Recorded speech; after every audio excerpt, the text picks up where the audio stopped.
Hi friends, welcome to Pradeep competitive world YouTube channel. ముందుగా ఇంకా మన ఛానల్ ఎవరైనా సబ్స్క్రైబ్ చేయకపోయినట్టే సబ్స్క్రైబ్ చేయండి.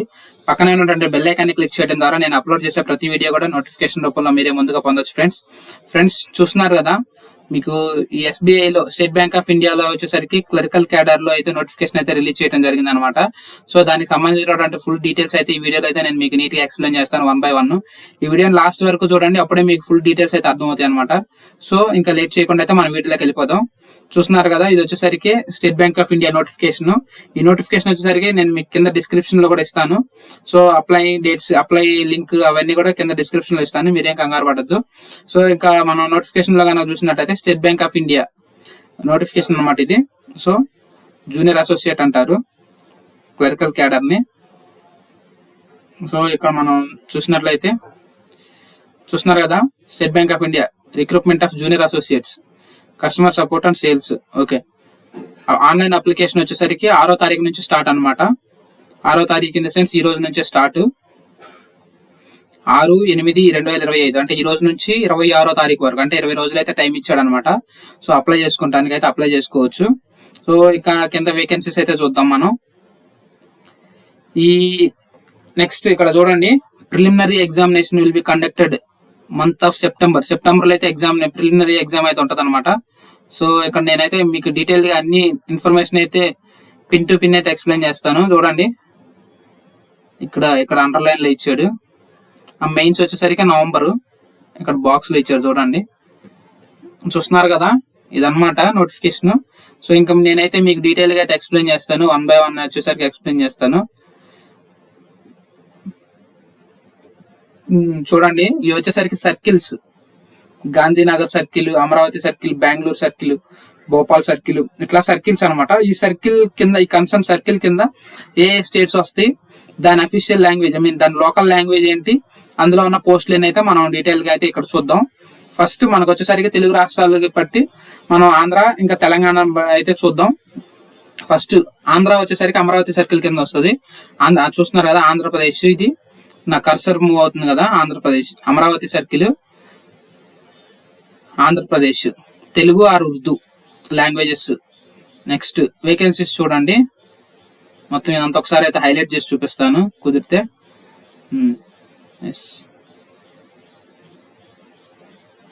ఇదంతా అయితే ఒకసారి హైలైట్ చేసాను చూడండి, తెలుగు ఆర్ ఉర్దూ అనమాట లాంగ్వేజెస్, లోకల్ లాంగ్వేజెస్ వచ్చేసరికి.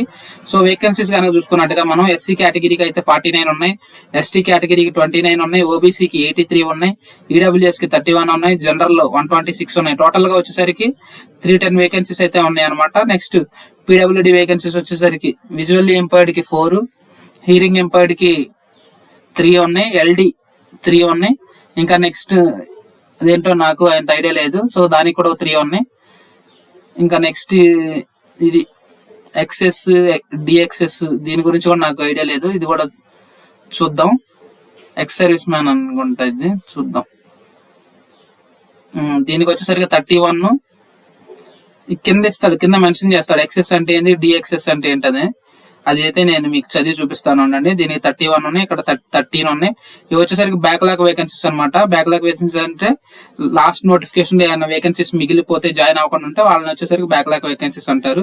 సో అందులో ఓన్లీ ఎస్టీలకి 3 ఉన్నాయి, టోటల్ గా 3 ఉన్నాయి. ఇక్కడ నెక్స్ట్ పీడబ్ల్యూడీకి కూడా ఒక 2 ఉన్నాయి, టోటల్ గా 2 ఉన్నాయి. మొత్తం బ్యాక్లాగ్ వేకెన్సీస్ వచ్చేసరికి ఇక్కడ 3, ఇక్కడ 2, 5 అయితే ఉన్నాయి. సో ఫ్రెష్ వేకెన్సీస్ వచ్చేసరికి 310 ఉన్నాయి అనమాట ఎస్సీలకు వచ్చేసరికి. సో ఇక్కడ మీకు లాంగ్వేజ్ ఎందుకు మెన్షన్ చేసాడు అనేది నేను మీకు ఫర్దర్ గా అయితే ఎక్స్ప్లెయిన్ చేస్తాను. నెక్స్ట్ ఇప్పుడు తెలంగాణ అయితే చూద్దాం. ఇది హైదరాబాద్ సర్కిల్ వచ్చేసరికి హైదరాబాద్, తెలంగాణ, తెలుగు ఆర్ ఉర్దూ సేమ్ ఇక్కడ కూడా ఇంతే. చూస్తున్నారు కదా, హైలైట్ చేస్తే కనిపించట్లేదు అనుకుంటా, సరే ఓకే చెప్తాను. ఎస్సీకి 40 ఉన్నాయి, ఎస్టీకి 17 ఉన్నాయి, ఓబీసీకి 67, ఈడబ్ల్యూఎస్ కి 25, జనరల్ కి 101, టోటల్ గా వచ్చేసరికి 250 ఉన్నాయి. తెలంగాణతో పోల్చుకుంటే ఆంధ్రాలోనే కొంచెం అయితే ఎక్కువ అయితే ఉన్నాయి. పీడబ్ల్యూడీకి 25 ఉన్నాయి, నెక్స్ట్ పీడబ్ల్యూడీకి 25 ఉన్నాయి. ఇంకా బ్యాక్లాగ్ వేకెన్సీస్ వచ్చేసరికి మొత్తం అయితే 58 వేకెన్సీస్ అయితే ఉన్నాయి అనమాట, బ్యాక్లాగ్ వేకెన్సీస్. సో ఇది ఎక్సెస్, డిఎక్సెస్ అంటే ఏంటనేది మనం కింద ఫర్దర్ గా అయితే చూద్దాం. సో ఇది వచ్చేసరికి మొత్తం డీటెయిల్ నోటిఫికేషన్ అనమాట. సో ఇక్కడ చూస్తున్నారు కదా, ఏ స్టేట్ కి ఏ లాంగ్వేజ్, ఎన్ని పోస్టులు అయితే ఉన్నాయనేది మనం చూడొచ్చు. హైయెస్ట్ ఏ స్టేట్ లో ఉన్నాయో కూడా మనం ఒకసారి చూద్దాం. హైయెస్ట్ ఏ స్టేట్ లో ఉన్నాయో చూద్దాం ఒకసారి.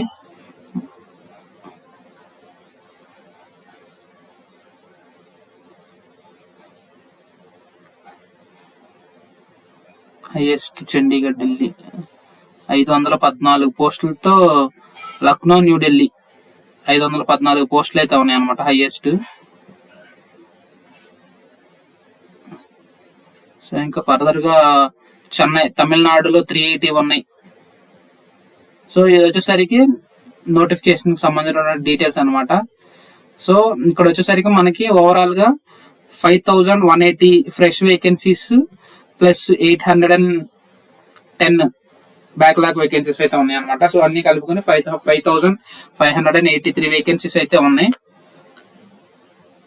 సో ఇంక ఫర్దర్ గా మనం నెక్స్ట్ కనుక చూసుకున్నట్లయితే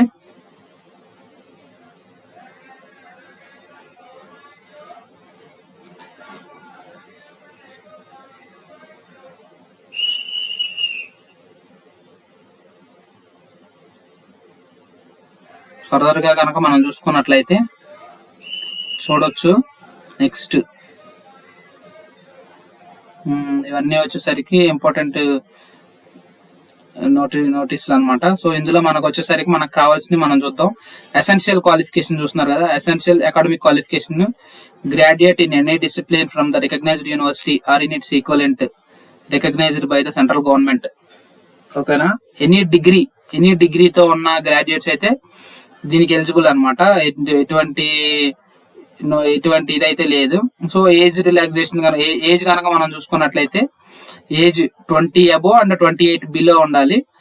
ఏజ్ రిలాక్సేషన్ కూడా కామన్ గానే ఇక్కడ బాక్స్ లో ఇచ్చారు చూడండి. ఓబీసీకి 3 years ఏజ్ రిలాక్సేషన్, ఎస్సీ ఎస్టీకి 5 years, పీడబ్ల్యూడి జనరల్ అయితే 10, పీడబ్ల్యూడి ఓబీసీ అయితే 13, పీడబ్ల్యూడి ఎస్సీ ఎస్టీ అయితే 15, ఎక్స్ సర్వీస్ మ్యాన్ వీళ్ళకి వచ్చేసరికి 8 years అట్లా ఇచ్చారు అనమాట. సో ఇదైతే మనం గమనించాలి ఏజ్ రిలాక్సేషన్.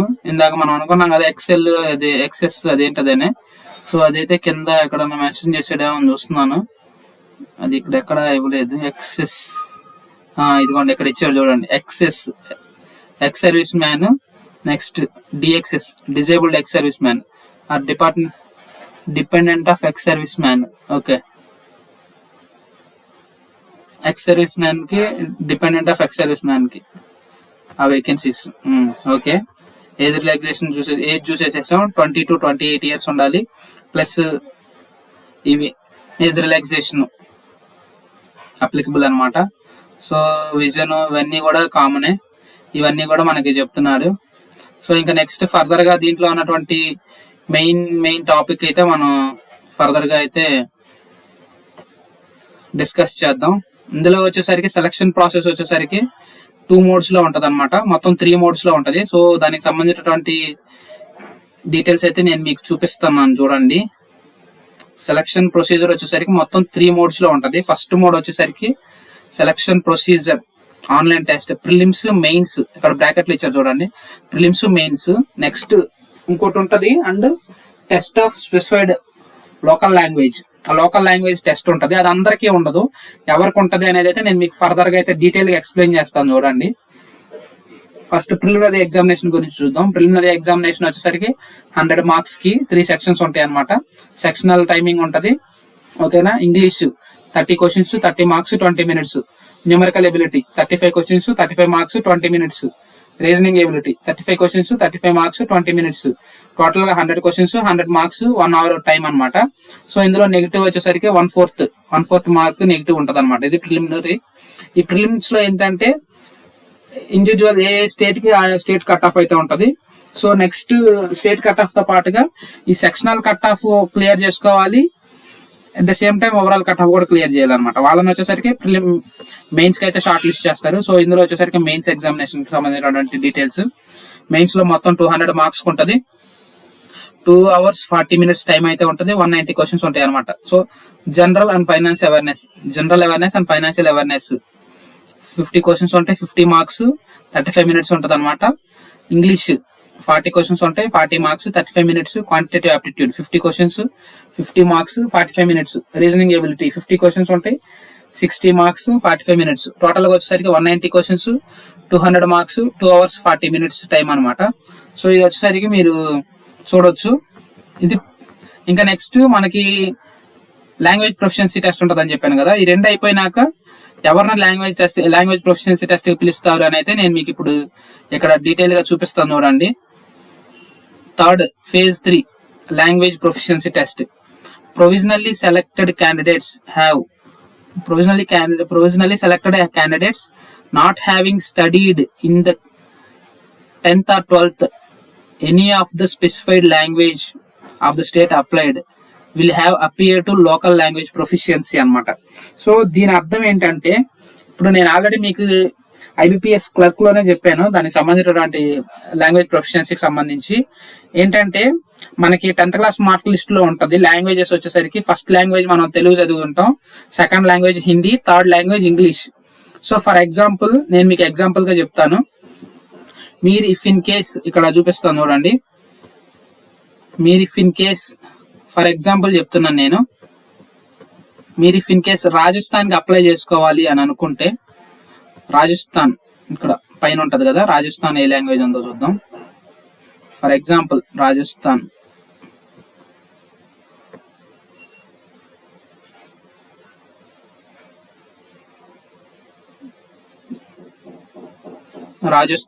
చూస్తున్నారు కదా, జైపూర్ సర్కిల్ రాజస్థాన్ లాంగ్వేజ్ అంటే అది హిందీ. చూస్తున్నారు కదా, ఇది హిందీ అనమాట. సో ఇది చాలా మందికి వచ్చే డౌట్. ఇక్కడ హిందీ ఉంది కాబట్టి మనం ఆల్రెడీ 10th క్లాస్ లో హిందీ చదివి ఉన్నాం సెకండ్ లాంగ్వేజ్ గా. ఇక్కడ వీడేమన్నాడు, మనకి ఇక్కడ నీట్ గా చెప్పాడు. ఇక్కడ చూడండి, హిందీ, రాజస్థాన్ హిందీ ఉంది. సో ఇక్కడ నేను మీకు మళ్ళీ డీటెయిల్ గా చూపిస్తాను చూడండి. ఇక్కడ ఏమన్నాడంటే 10th or 12th లో చదవనోళ్ళు మాత్రమే, candidates not having studied in class 10th or 12th any of the specified language, local language, 10th 12th లో లాంగ్వేజ్ చదవకపోతేనే వాళ్ళు లాంగ్వేజ్ ప్రొఫిషియన్సీ టెస్ట్ కి అయితే అప్లికబుల్ అనమాట. సో మనం ఆల్రెడీ మన తెలుగు రాష్ట్రాలకు సంబంధించినటువంటి స్టూడెంట్స్ అయితే 10th 12th లోనే మాక్సిమం చదివేస్తారు. 3 లాంగ్వేజెస్ చదువుతాం మనం, తెలుగు, ఇంగ్లీషు, హిందీ మాక్సిమం అందరూ. ఇంకా కొన్ని కన్సర్న్ బోర్డర్ ఏరియాస్ ని బట్టి కొంతమంది అయితే కన్నడ చదువుతారు, కొంతమంది ఉర్దూ అట్లా చదువుతారు అనమాట. సో మెయిన్ గా వచ్చేసరికి తెలుగు, ఇంగ్లీషు, హిందీ ఇది చదువుతాం కాబట్టి సో మనం రాజస్థాన్ కానీ ఫర్దర్ గా నార్త్ ఇండియా కూడా అప్లై చేసుకోవడానికి ఎలిజిబుల్. ఎక్కడైతే పోస్టులు ఎక్కువ ఉన్నాయి, ఎక్కడ కట్ ఆఫ్ తక్కువ ఉందో దాన్ని బట్టి చూసుకుని అయితే మనం అయితే దాన్ని బట్టి నీట్ గా అయితే అప్లై చేసుకోవచ్చు అనమాట. ఎటువంటి ఇబ్బంది లేదు. చదివి ఉండి మన సర్టిఫికేట్ లో కనుక ఆ స్టేట్ కన్సర్న్ లాంగ్వేజ్ కనుక ఉంటే మనకి లాంగ్వేజ్ ప్రొఫిషియన్సీ టెస్ట్ ఏమి ఉండదు మనకు కనుక. If in case for example చెప్తున్నాను నేను, నాది వచ్చేసరికి గుంటూరు డిస్టిక్ అనమాట. సో గుంటూరు డిస్టిక్ లో నేను వచ్చేసరికి తెలుగు, ఇంగ్లీషు, హిందీ ఈ లాంగ్వేజెస్ అయితే చదివాను నేను. సో నేను కర్ణాటకకి అప్లై చేసుకోవాలనుకుంటున్నాను అంటే మాత్రం కన్నడ లాంగ్వేజ్ అక్కడ. సో కన్నడ లాంగ్వేజ్ కి నేను అప్లై చేసుకోవాలంటే నా సర్టిఫికేట్ లో కన్నడ లాంగ్వేజ్ లేదు కాబట్టి సో కంపల్సరీ నేను లాంగ్వేజ్ ప్రొఫిషియన్సీ టెస్ట్ అయితే ఫేస్ చేయాలన్నమాట. సో ఆ లాంగ్వేజ్ ప్రొఫిషియన్సీ టెస్ట్ నేను ఫేస్ చేయాలంటే ఇక్కడ చూడండి, non verbal test, verbal test ఉంటుంది. ఆబ్జెక్టివ్ టైప్, ఒకటి సబ్జెక్టివ్ అనమాట. నెంబర్ ఆఫ్ ప్యాసేజెస్ 3 ఇస్తారు, 3 number of questions 13 number of questions 15 questions ఉంటాయి. Number of maximum marks 15. Verbal test 20 marks అనమాట.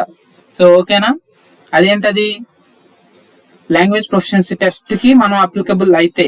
చెప్పాను కదా, నేను కర్ణాటకకి అప్లై చేసుకోవాలనుకుంటే నాకు కన్నడ నా సర్టిఫికేట్ లో లేదు కాబట్టి కంపల్సరీ నేను ఈ లాంగ్వేజ్ ప్రొఫిషియన్సీ టెస్ట్ లో నేను క్వాలిఫై అవ్వాల్సిందే. లేదు నేను యూపీఓ, రాజస్థాన్ అప్లై చేసుకుంటే నాకు హిందీ ఉంది కాబట్టి నాకు లాంగ్వేజ్ టెస్ట్ ఇంకేం పెట్టరు. అది దానికి సంబంధించిన డీటెయిల్స్ అయితే ఇవన్నమాట. సో సెలక్షన్ ప్రొసీజర్ అదంతా అయితే చెప్పేశాను. ఓకేనా, ఇంకా నెక్స్ట్ ఇంకేమున్నాయి. ప్రిలిమినరీ ఎగ్జామినేషన్ వచ్చేసరికి చెప్పాను కదా సెప్టెంబర్ లో ఉంటుందని. మెయిన్స్ ఎగ్జామినేషన్స్ కూడా చెప్పేశాను కదా ఆల్రెడీ. సో ఇంకా మీకు ఏదైనా డౌట్స్ కానీ ఏదైనా ఉంటే కింద కామెంట్ సెక్షన్ లో కామెంట్ చేయండి. ఇది వచ్చేసరికి పే స్కేల్ చూస్తున్నారు కదా, బేసిక్ పే 26,700 అయితే ఉంటది అనమాట. ఇన్ హ్యాండ్ వచ్చేసరికి 46,000 సంథింగ్ అట్లా వస్తుంది అనమాట. సో అది మీరు అవన్నీ ఫర్దర్ గా అయితే మనం తర్వాత ఆలోచించాలి, ఇన్ హ్యాండ్ ఎంత వస్తుంది అవన్నీ. సో నెక్స్ట్ అప్లికేషన్ ఫీజు ఎంత ఉంటుందంటే SC, ST, PWD, X service man వాళ్ళకి వచ్చేసరికి నో అప్లికేషన్ ఫీజు అనమాట. జనరల్, OBC, EWS వచ్చేసరికి 750 రూపీస్ అయితే పే చేయాలన్నమాట. సో ఇది వచ్చేసరికి మీకు అప్లికేషన్ ఫీజు చూస్తున్నారు కదా. హౌ టు అప్లై అని కింద ఇక్కడ లింక్ కూడా ఇచ్చారు చూడండి. ఈ లింక్ మీద కనుక మనం కర్సర్ తీసుకురాగానే లింక్ ఓపెన్ అయిపోతుంది. మీకు ఇన్ కేసు మీకు అప్లికేషన్ లింక్ కావాలి అనుకుంటే ఈ నోటిఫికేషన్ లోనే అప్లికేషన్ లింక్ కూడా ఉంటుంది. సో ఆల్రెడీ నేను మీకు IBPS క్లర్క్ లోనే చెప్పాను హ్యాండ్ రైటింగ్ డిక్లరేషన్ కూడా కావాలి అని. Handwriting declaration, left hand thumb అవన్నీ కావాలన్నమాట. Photograph, signature, left hand thumb and handwriting declaration ఈ 4 అయితే అప్లోడ్ చేయాలి. సో ఆల్రెడీ మనకి IBPS క్లర్క్ కి ఎంతమంది అయితే అప్లై చేస్తున్నారో వాళ్ళందరూ కూడా అవన్నీ కూడా మన మెయిల్స్ లో దాచి పెట్టుకుంటాం కాబట్టి, సేవ్ చేసుకుంటాం కాబట్టి, సో వాటన్నింటి కూడా మనం తిరిగి అప్లై చేసుకోవచ్చు. ఇంకా నెక్స్ట్ ఎగ్జామినేషన్ సెంటర్స్ చూసుకుంటే ఆంధ్రప్రదేశ్ లో అనంతపూరు, గుంటూరు, విజయవాడ, కడప, కాకినాడ, కర్నూలు, నెల్లూరు, రాజమండ్రి, శ్రీకాకుళం, తిరుపతి, విశాఖపట్నం, విజయనగరం అయితే ఉన్నాయి. సో ఇంకా నెక్స్ట్ హైదరాబాద్ లో చూద్దాం, తెలంగాణలో చూద్దాం. తెలంగాణలో హైదరాబాద్, కరీంనగర్, ఖమ్మం, వరంగల్ ఈ 4 అయితే ఎగ్జామ్ సెంటర్లు అనమాట హైదరాబాద్ లో.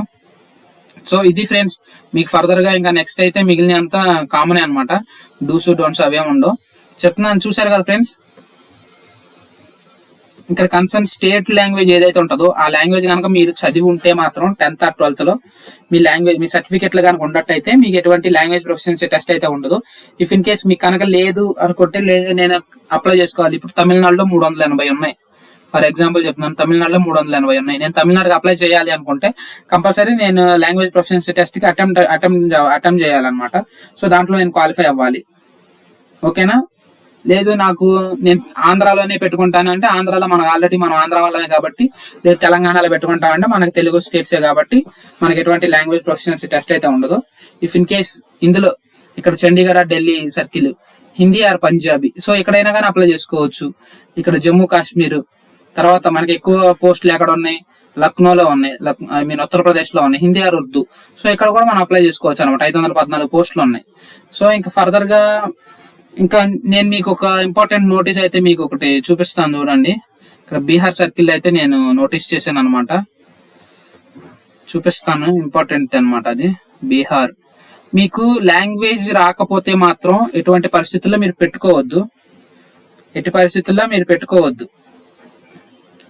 ఎందుకు చెప్తున్నాను ఆ మాట అని కనుక మీరు అనుకుంటే చూడండి ఒకసారి. ఎందుకు చెప్తున్నాను అని, బీహార్ కాదు మహారాష్ట్ర. ఇక్కడ చూడండి,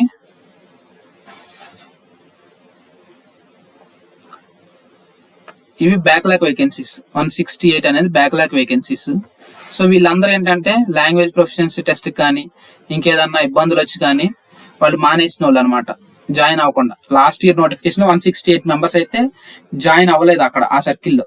సో ఇవన్నీ కూడా చూసుకోవాలి మనం. అంటే జాబ్ వచ్చింది అని ఆనందపడతాం కదా, బట్ లాంగ్వేజ్ ప్రొఫిషియన్సీ టెస్ట్లు అవన్నీ ఉంటాయి. అవన్నీ ఫేస్ చేసుకుంటాము, నేను క్లియర్ చేసుకోగలుగుతాను అనుకుంటేనే మీరు వేరే ఫర్దర్ స్టేట్స్ కి అయితే అప్లై చేసుకోండి.